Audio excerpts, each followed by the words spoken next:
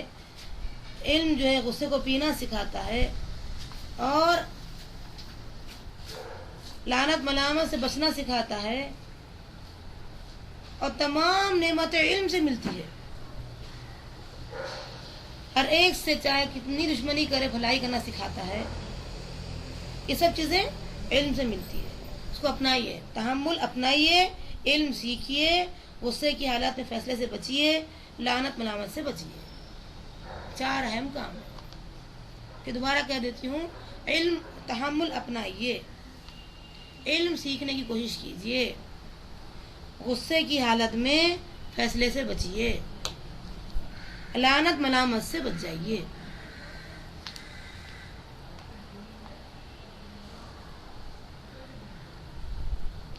اور ہر انسان کے اندر کچھ نہ کچھ اچھائی ہوگی.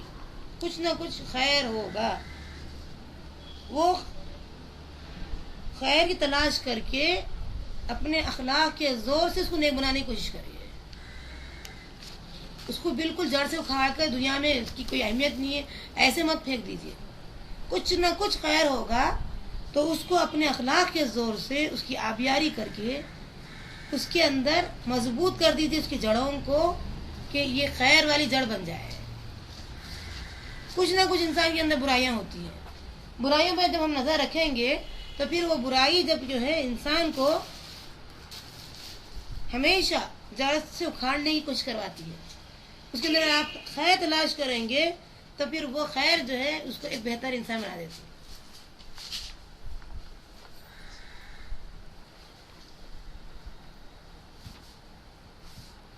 اس کے لیے کیا کرنا پڑے گا؟ پہلا کام نیت کو درست کرنا. پھر وہی بات آئی نیت درست بھلائی آپ کا مقدر. آپ چاہتے ہیں دنیا میں میری بھلائی ہو اور آخرت میں میری بھلائی ہو تو پھر آپ سب سے پہلے بھلائی کو اپنا مقدر بناتے ہیں تو نیت کو درست کر لیجیے. عمل کو درست کر لیجیے. عمل کو بہتر بنانا ہے تو اخلاص پیدا کر دیجیے.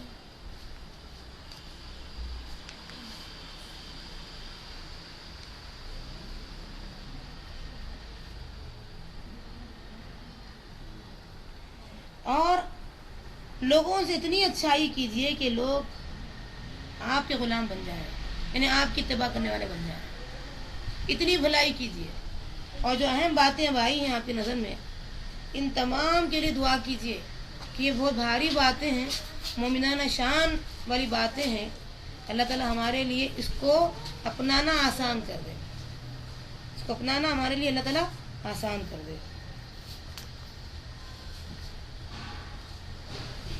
اس کے بعد ایک اہم پہلو ہمارے لیے رہ جاتا ہے وہ یہی ہے کہ جب ہم نصیحت کریں کسی کو بھی تو ایک مشورے کے انداز میں نصیحت کرنا چاہیے. جیسے میری ایک رائے ہے کیا تمہاری بھی رائے سے مل سکتی. یہ انداز میں نصیحت کرنا چاہیے. تحکمانہ انداز میں جب نصیحت کرتے ہیں تو وہ خود اپنی ذات کو نقصان پہنچاتا ہے. حکم دینے والے انداز میں نصیحت نہیں کرنا چاہیے بلکہ نصیحت ایسی کی جائے جس میں یہ اندازہ ہو جائے کہ وہ مشورہ چاہ رہے ہیں نصیحت نہیں. نصیحت خود بخود ہو جائے گی کہ میری رائے تمہاری رائے کیا اس سے میل کھائے گی. وہ کچھ نہ کچھ تو بتائیں گے نہیں میری یہ رائے یہ رائے. چلو دونوں کے بیچ میں اللہ تعالیٰ کیا کہتے ہیں وہ رائے کو لائیں گے تو اس طریقے سے اس کی نصیحت ہو جائے گی اور یہ صدقہ بن جائے گا. کیوں؟ آپ نے بہتر انداز میں کسی کی نصیحت کو ایسے الفاظ میں آپ نصیحت کی ہے جس سے اس کا دل خوش ہو گیا اور اس کی نصیحت بھی ہو گئی. تو گویا کہ الکلمۃ الطیبہ صدقہ. اچھی بات کرنا بھی صدقہ بن جاتا ہے.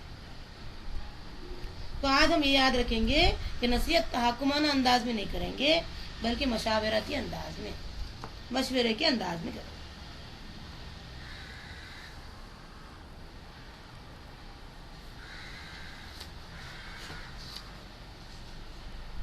جیسے ایک واقعہ آپ سنیے ابو ہریرہ رضی اللہ عنہ کی حدیث ہے. کہتے ہیں کہ ابو ہریرہ رضی اللہ عنہ کی ماں نبی اکرم صلی اللہ علیہ وسلم کو بے انتہا گالی گلوچ کرنے لگی. ایک رات برداشت نہیں ہوا, ابو ہریرہ رونے لگے. صبح ہوئی تو دوڑے آئے رسول اللہ صلی اللہ علیہ وسلم کے پاس, کہنے لگے کہ اللہ کے رسول, مجھے یہ چیز بڑی پریشان کر رکھی ہے کہ میری ماں آپ کو اس قدر گالی گلوچ کی ہے. تو آپ نے انتہائی ظرف کا معاملہ استعمال کیا. اس ظرف سے کہا کہ تم اس قدر جو رو رہے ہو مت رو. کہنے لگے ابو ہریرہ, اللہ کے رسول, یہ نظر اندازی جو ہے آپ کی, میں چاہتا ہوں کہ آپ اس کے لیے, ہماری ماں کے لیے دعا کیجیے. چنانچہ وہ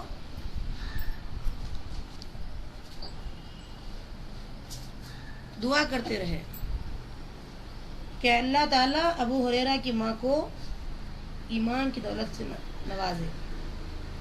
چنانچہ ابو ہریرہ رضی اللہ عنہ جیسے یہ دعا ہوئی, پہنچے اپنے گھر پر تو ماں آواز دے رہی ہے, بیٹا میں ایمان لا چکی ہوں. یہ ظرف کا جو معاملہ ہوا ہے یہ کس لیے؟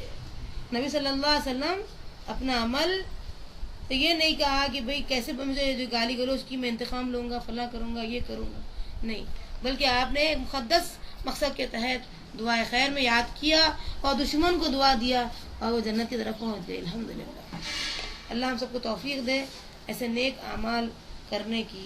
اور جو کچھ یہاں بیان کیا گیا ہے, اللہ تعالیٰ انشاءاللہ ہم کو یہ تمام نیک باتوں پر بآسانی عمل کرنے, دوسروں تک پہنچانے, اپنے قول اور عمل کو برابر کرنے اور تجھے راضی کرنے والے کام کروا دے.